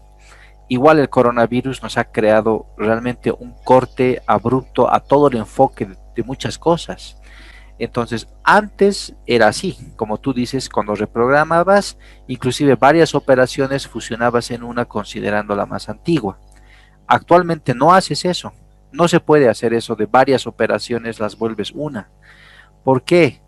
Porque en ese caso, como la parte diferida se va a pagar al final, imagínate la carga enorme que se va a llevar a un prestatario que tenga varias operaciones y va a tenerlas que pagar de una. Lo que se ha pensado es que todas las operaciones se mantienen, no muere ninguna operación en la reprogramación, no puedes unir varias en una, no deberías poder hacerlo. Y en el refinanciamiento lo propio, como tú dices, nacía una nueva operación que cancelaba la operación antigua y moría la otra operación. Ahora no. Este nuevo refinanciamiento que se lo ha reglamentado, digamos, este nuevo refinanciamiento es similar a una reprogramación ¿en qué? En que mantiene el número de operación. Todas las características mantienen. Claro, si cambia de actividad va a cambiar, ¿no? Pero va a mantenerse el número de operación. Lo que vas a hacer es incrementarle el saldo de capital. Nada más. Es decir, ni en la reprogramación ni en el refinanciamiento muere la operación. En las reprogramaciones no hay ese esquema de que varias se vuelven una. Siguen las varias, no muere ninguna, se quedan. Y en el refinanciamiento no muere una operación antigua y nace otra que paga, no. Se mantiene la misma operación solamente con el incremento del capital. Esa es la forma que actualmente opera Milcar. Una consulta adicional sobre el mismo tema. Entiendo entonces que no solamente se va a dar esta figura para los casos de los diferimientos, sino de aquí haciendo un corte hacia adelante. No. Solamente es para los diferimientos, Milcar. Solamente, pero tienes que tomar en cuenta que el porcentaje de las operaciones que han diferido el año pasado es mayor al 80% del todo. Tenemos más o menos 2 millones de operaciones en el sistema financiero. De esos 2 millones, más o menos el 80% ha diferido. O sea que vas a tener esto por mucho tiempo. Y si te fijas en el reglamento de evaluación y calificación de cartera, en el artículo que se ha incorporado, el artículo 18, ese mismo artículo inclusive tiene sus propias definiciones. Todo está en el marco solamente de los créditos diferidos. Los créditos que no han diferido mantienen el funcionamiento antiguo. No ha cambiado para los que no han diferido. Solamente es para los que sí han diferido. Buenas noches. Gracias. Buenas noches. ¿Quién habla? Wilder Miranda. Licenciado, con esto de los refinanciamientos, tengo entendido, si no me equivoco, que no se va a poder hacer una fusión de dos operaciones, por ejemplo, que eran de inversión, en un mismo refinanciamiento, sino tendrían que ir por separado, ¿verdad? O sea, si tiene dos operaciones el cliente actualmente y se ha acogido a esto del diferimiento, para hacer un refinanciamiento nuevo, ¿se podría hacer la fusión de las dos operaciones o cada una tiene que ir por separado?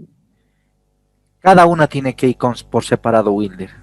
Vas a refinanciar de forma independiente esas operaciones. Eso está vigente desde la emisión de la normativa, fue el mes pasado, no recuerdo el día, habría que revisar el número de resolución y la fecha. Las operaciones más antiguas que esto que habían refinanciado o reprogramado, sí se ha aceptado que se reporte, ¿no? Como lo que era antes, pero a partir de la emisión de la normativa, cada operación tiene que tener su refinanciamiento.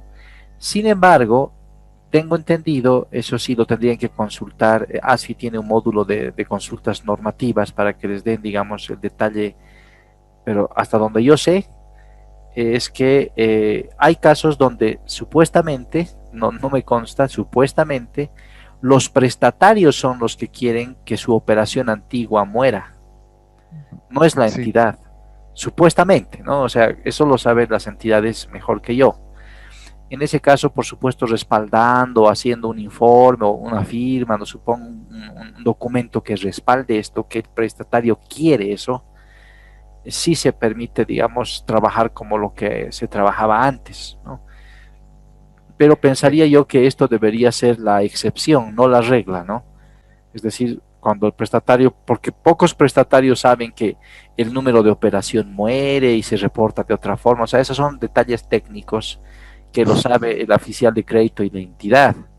A mí me resultaría muy raro pensar que los prestatarios van y les dicen, yo quiero que mi número de operación muera y que otro número de operación me reportes, o sea, eso me parecería a mí un poco extraño, ¿no?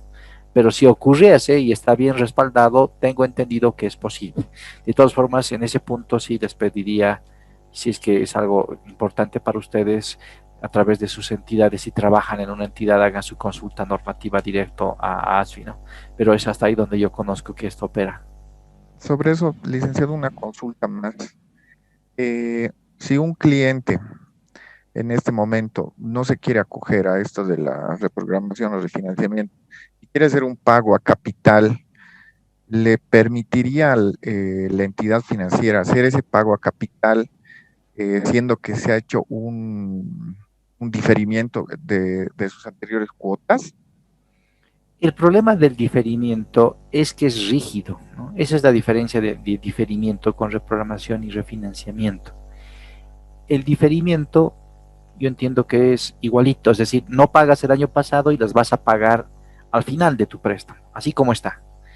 Y en ese esquema no hay cambios, ¿no es cierto? Es decir, tienes que pagarlo como estaba en tu plan de pagos, tienes que seguir pagando esas cuotas. Cuando acabes de pagar, vas a pagar después 10 meses por el periodo de diferimiento. Yo entiendo que no hay esa alternativa, por lo menos no hay algo así en la normativa que explique esa parte que es un poco más, digamos, específica, bien casuístico, ¿no es cierto? ¿Qué pasa si quiero pagar el capital? Pero yo entiendo que no hay esa opción. He visto que algunas entidades les permiten cancelar toda su deuda y lo hacen como si fuera algo así como una reprogramación. Les dicen, va a cancelar todo y también pagan los intereses, ¿no? O sea, les hacen el ajuste. Pero no hay un artículo específico, un decreto que diga esto específicamente que tú me estás preguntando, pero yo entendería que el diferimiento es rígido, es decir, lo pagas tal cual en tu plan de pagos, igualito en las fechas que te han dicho, y la parte no diferida la pagas al final. No existe la opción de hacer pagos de capital, a menos que reprogrames, ¿no? Si tú ya reprogramas, entonces en tu reprogramación ya te hacen ajustes por aquí, ajustes por allá, y tú ya puedes hacer pagos de capital y todo, ya te abre un sinfín de otras opciones. Pero en diferimiento puro entiendo que no ocurre así. Ok, gracias, licenciado. Bien. Bien, no sé si hay alguna otra consulta. Buenas noches, licenciado. Tengo una consulta respecto al tema que estamos tocando. ¿Cuál es tu nombre, perdón? Alicia Ingala. Alicia Ingala. Ingala, perfecto, Alicia. Mi consulta es la siguiente, licenciado. Esto del refinanciamiento, tengo entendido que abarca para todos los créditos que pueda tener una persona. En el caso de vivienda, en el crédito de vivienda social, dicen, ¿cómo se aplicaría esto del refinanciamiento? Bueno, el refinanciamiento yo lo veo ahí raro en un caso de un crédito de vivienda social o cualquier tipo de vivienda, porque si tú te has comprado una vivienda, yo entiendo que ya la has pagado, ¿no? Entonces estabas tú pagando tu crédito y vino el tema del diferimiento y tú quisieras refinanciamiento, pero quisieras más dinero, ¿para qué? Para cambiar prácticamente la vivienda, por decirte, la persona compró una vivienda, un garzonier inicialmente, pero ahora que se ha dado, digamos, esa posibilidad de poder refinanciar, quiere comprar un departamento con 3 dormitorios, uno más grande. ¿Tiene esa posibilidad de refinanciar? Ese caso es, mira, bien particular, ¿no? Porque me estarías diciendo, la situación económica de esta persona está mejor ahora que antes. Entonces, yo la verdad, estos mecanismos se han pensado para que las personas más bien que no pueden pagar ahora hagan reprogramaciones y refinanciamientos para evitar que esa gente entre en la central de riesgos como, ¿no es cierto?, ahí digamos como una mancha en su historial crediticio, no pueda acceder a créditos, o para evitar que la entidad empiece a incrementar mora porque la gente no le va a pagar. Entonces habría que ver mecanismos de reprogramar, refinanciar, ampliar el plazo. Entonces la gente se acomoda a estos esquemas. Pero el tema que tú me mencionas de que quiere ir a un departamento más grande, me parece que al menos en teoría sale de lo que se está buscando, porque la persona aquí tiene más dinero que antes, en realidad puede pagar más. Entonces yo más bien diría, de hacerlo lo hace, ¿no? Lo hace, podría hacer un refinanciamiento. ¿Se podría hacer? Es que esa es mi gran duda, ¿se podría hacer o definitivamente no, digamos? No hay nada que lo prohíba, ¿no? No hay nada que lo prohíba, pero la entidad financiera tendría que evaluar este tema, ¿no? Porque no es ya un tema de que no puede pagarlo y quiere refinanciar y reprogramar, más bien es un tema de que sí puede pagar y puede pagar más, y no es que quiere recuperar su actividad, sino que debe tener una actividad que le ha ido mucho mejor, tal vez es dueño de una farmacia, ¿no? Entonces ha vendido mucho más y tal vez le va a ir mucho mejor todavía. De poder refinanciar lo puede hacer, no hay nada que lo prohíba, y si la entidad financiera le acepta, yo pienso que no hay nada que le limite a hacer el refinanciamiento. Lo que parecería extraño es por qué ha diferido su crédito, o sea, si es que podía pagar, ¿no? Eso es una pregunta que yo me haría, y creo que ahí, digamos, la persona ha aprovechado una ventaja, pero no estaba dirigido a ella, ¿no? Pero lo ha hecho, ¿no? Es una pregunta un poco extraña, pero pienso que se puede dar. Desde mi punto de vista no hay nada que le impida, ¿no? Desde mi punto de vista no hay nada que le impida, pero no creo que la entidad esté obligada a refinanciar, eso sí, no tiene la entidad obligación de refinanciar en este caso, porque tendría que mantenerle la tasa a una persona que sí que podía pagar en todo momento y más bien ahora tiene más capacidad de pago. Entonces le ha diferido, ahora tiene que mantener la tasa. Bueno, eso es un tema casuístico, mira, que no está en ningún reglamento, no hay nada de aquello. Parecería que se puede, pero sería tal vez bueno que igual se haga una consulta al módulo normativo, porque como te dije, yo no soy la palabra de ASFI, estoy aquí como capacitador, pero el tema que tú me planteas es bastante interesante.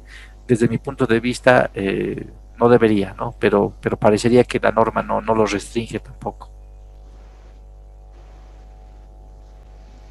Y dicen, una consulta, realmente ahora quiere refinanciar esto de la vivienda, sino que pasa que todo el tiempo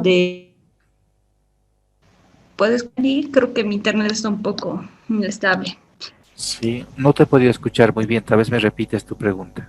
Ya, le decía, o sea, que pasa que todo el periodo del diferimiento de los créditos, esta persona ha continuado pagando sus cuotas con normalidad. Sin embargo, tengo entendido que en la norma establece que todas las personas son beneficiarias de dejar de pagar interés y capital desde el mes de marzo hasta diciembre. Sin embargo, la persona ha ido pagando sus cuotas normal, tanto de interés y capital. Entonces, el banco le va a realizar la devolución de esos intereses que ha ido pagando, porque según la norma se beneficia la persona de no pagar el interés. Podía ir amortizando todas esas cuotas a capital. No, en realidad si la persona ha hecho la cancelación, implícitamente ya ha renunciado al diferimiento. En realidad para diferir tendría que no haber pagado, ¿no? Y si ha pagado voluntariamente, no existe este esquema de que la entidad te va a devolver nada, ¿no? O sea, es decir, si la persona ha pagado y además esta norma era pública, se entiende que es porque podía hacerlo, ¿no? A menos que hubiera habido hay un hecho de que la entidad le ha obligado a pagar y se pueda demostrar, entonces en ese caso tendría que ir a hacer un proceso con la entidad o reclamar en ASFI, hacer un reclamo de primera instancia y segunda instancia y demostrar que ha sido presionada contra su voluntad a hacer el pago de ese crédito. Pero si no ha sido así, esos pagos no pueden ir a capital, ¿no? Ha hecho el pago voluntariamente porque se supone que podía hacerlo, si no, no lo hubiera hecho. Es que pasa que esa persona tiene habilitado esto del débito automático. Entonces, como había recursos en su cuenta, ¿qué hizo el banco? Ha ido debitando el mes de marzo, abril, mayo. Pero Entonces, la se le ha persona consultado tenía... el por qué hizo al banco y el banco indica de que hasta la fecha no tenían, digamos, la normativa clara de que si iban a dejar de pagar capital o interés. Entonces, por eso que hemos continuado haciendo el débito, indica el banco. Claro, pero en este caso la persona tenía al primer mes, o sea, si no podía pagarlo, o sea, todos teníamos acceso a nuestras cuentas a través de las plataformas de banca por internet o podíamos ir al banco a averiguar.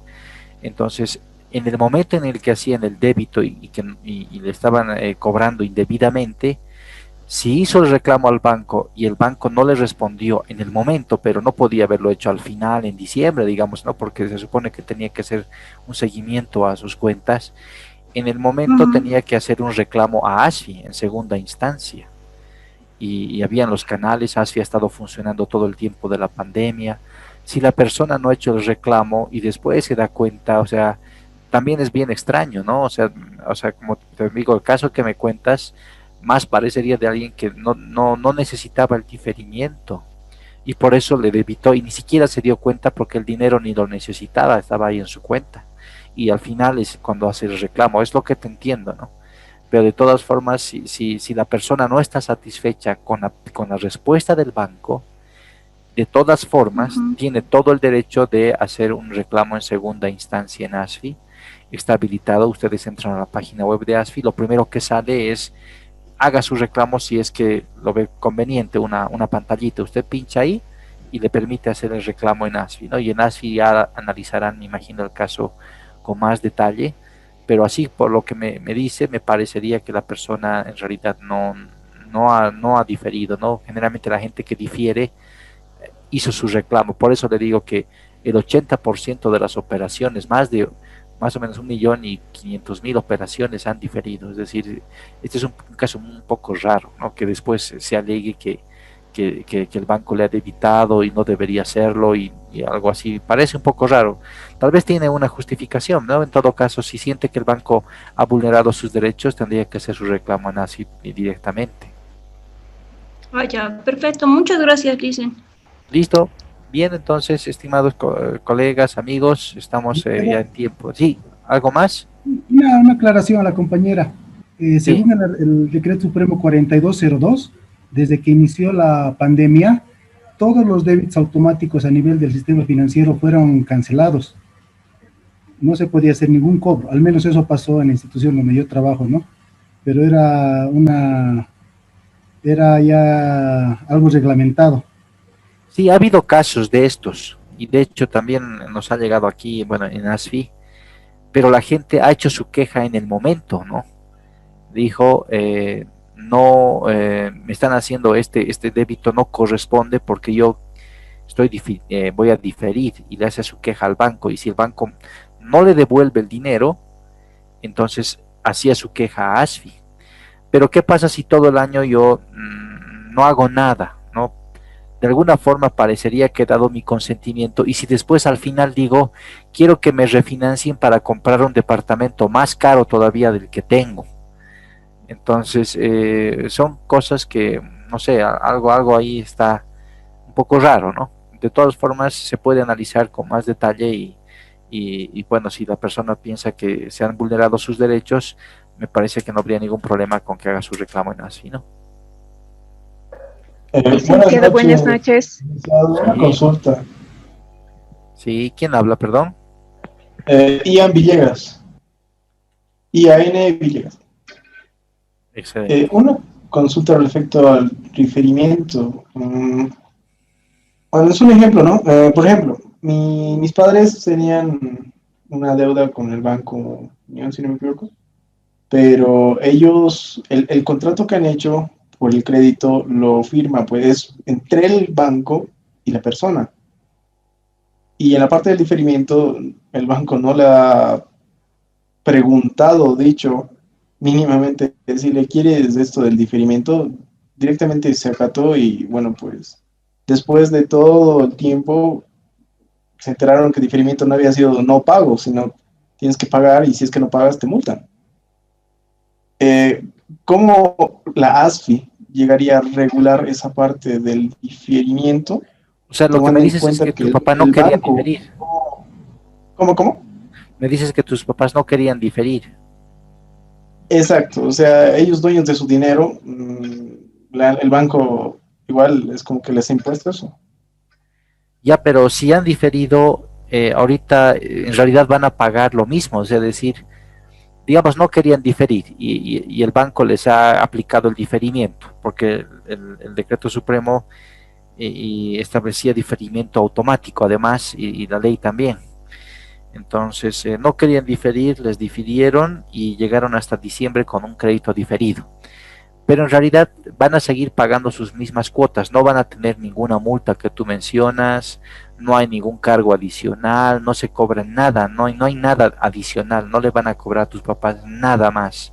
Lo que estaba en su plan de pagos, igualito, no hay multas, incremento de intereses, no hay nada de aquello, es decir, no le veo yo, digamos, una desventaja para ellos, sino más bien una ventaja, porque durante todo el año pasado no pagaron capital ni intereses, y eso sin incrementarse un peso se va a llevar al final. Entonces, si a mí me lo hicieran, yo estaría muy feliz. No veo por qué, digamos, tal vez es algo que lo han visto mal o tal vez tus papás, no sé. Me refiero a que, digamos, no han informado a las personas de esta acción. O sea, sí sabían que era el diferimiento, pero no sabían respecto a qué se trataba. Y es por eso que no solamente mi familia, sino otros conocidos que yo tengo, compañeros de universidad. Pero tú lo ves algo que no es conveniente el diferimiento, parecería más bien que es bastante conveniente, ¿no? O sea, sí es conveniente, no es por la manera de criticar ni nada, porque igual no conozco mucho al respecto, pero me gustaría que me sacara de la duda porque es conveniente, sí, pagar un poquito, solamente el interés, si no me equivoco, de esos meses, no la cuota completa. Así es, mira, aquí te lo voy a hacer, mira, aquí te lo voy a poner mes. Digamos 1, 2, 3, digamos que estabas pagando 4, 5, 6, 7. Tenías que pagar, digamos, cada mes 100, pero aquí vamos a poner capital, interés. Tenías que pagar de capital 80, interés 20. Y para no hacerlo muy complejo, así. Y tu cuota es la suma de los dos. Entonces tenías que pagar 100. Lo que pasó el año pasado es que de entre marzo y diciembre se difirió. Entonces lo que ocurre es que aquí se crean como las cuotas 8, 9 y 10, digamos. Digamos que no se pagó el mes de el 3, el 4 y el 5. Listo, se borra esto. Y esto se paga al final. Es decir, tenías tú que acabar de pagar en 7 cuotas cada una de 100 bolivianos. Así tenías que pagar. Producto del diferimiento, aquí no pagas nada. Y lo pagas al final, tus mismas cuotas de 100 bolivianos, las mismas, sin ninguna multa, sin ningún recargo, ni nada. Por lo tanto, no es que aquí has pagado intereses solamente, no has pagado nada, mira, está vacío, no tienes nada. Estas que estaban acá se han ido al final y en lugar de pagar en 7 meses, te han dado 10 meses. Totalmente conveniente porque tienes más tiempo para pagar exactamente la misma cantidad que estaba pactada. Ahora, en cuanto a la información, bueno, como sabemos, ha sido un año excepcional el año pasado. La información estaba en todos los medios televisivos, de prensa. Es posible que por fallas de comunicación del anterior gobierno, organización, porque ha habido este problema también, hay que reconocerlo, no se ha transmitido bien a toda la gente cómo funciona. Este problema se lo está corrigiendo ahora, De hecho, hay muchos spots, muchas cosas, pues la gente ya sabe más o menos a qué se refiere esto. En su momento tal vez no, tal vez la gente estaba más pensando en la pandemia, no sabíamos cuán grave era el coronavirus, cuánta gente realmente iba a morir, si iban a alcanzar los hospitales. Ha sido realmente un caos, como recordamos, y más el conflicto político que se ha vivido el anterior año, terrible, ¿no es cierto? Entonces, eso sí no te discuto, que tal vez no ha habido mucha información, pero lo que sí te digo es que el diferimiento, mira, no te cobran nada adicional, lo pagas igual. Yo lo veo más bien beneficioso desde cualquier punto de vista, porque tienes el dinero en tu poder más tiempo, y si no podías pagarlo acá, pues lo puedes pagar igual al final. Eso es lo que te podría decir, Ian. Muchas gracias, ahora entiendo mucho mejor respecto al diferimiento. Sí, lo que pasa es que así, respecto a la desinformación que había, bueno, en sí no información, algunas personas que sí son nerviosas, que han visto que les ha movido esto, y al no conocer esto, han querido regularizarlo de la forma más rápida posible, o sea, han pagado todo de una.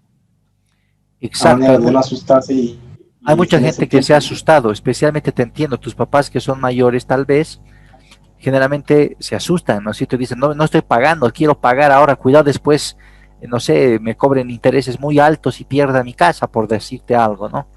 Entonces, pero mira, lo que hay que hacer es tranquilizarlos, decirles, lo que estabas pagando 100 bolivianos cada mes en capital e interés, ya no has pagado.